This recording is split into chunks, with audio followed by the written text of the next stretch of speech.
Druga vježba za triceps, potisak sa bučicama. Znači ovo možete raditi i sa šipkom kao potisak sa čelana.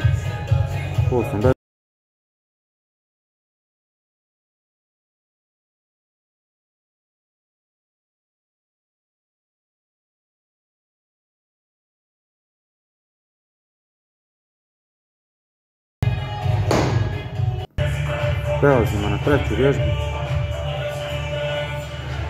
Bitno je u treningu tricepsa da imate bar 3 pokreta.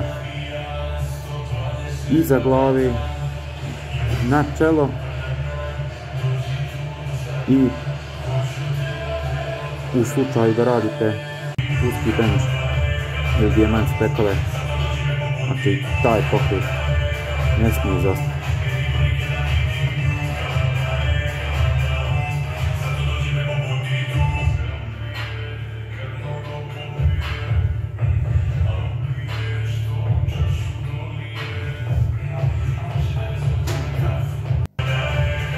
Četvrta vježba.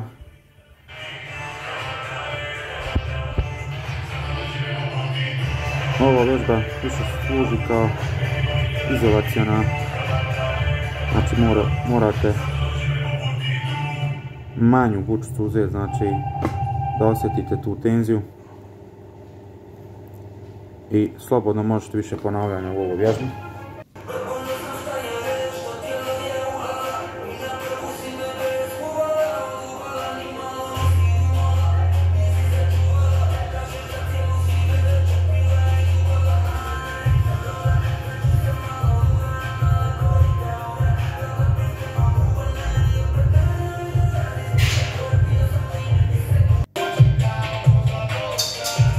Prelazimo sad na lat mašinu. Ovu vježbu ako nikad niste radili, probajte uraditi i osjetit ćete promjenu u tricepsu. Znači, vrlo dobra vježba.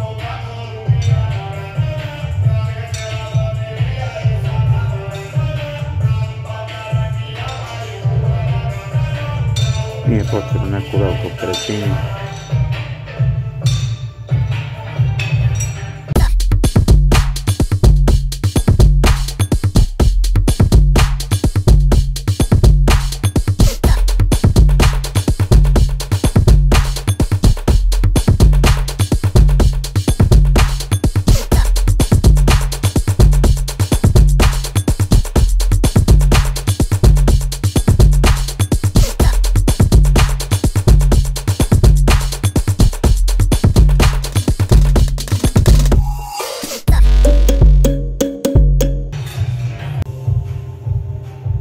Ovu vježbu možete raditi kod kuće, znači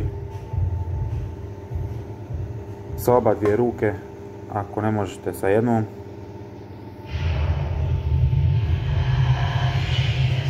Odlična vježba kada nemate tegove. Onda je uključeno i zadnje rame.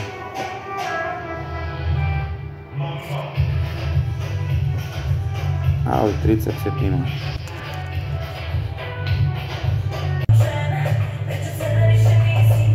I zadnja vježba, dijamant spekovi.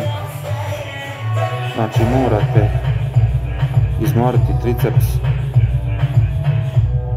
i na kraju ova vježba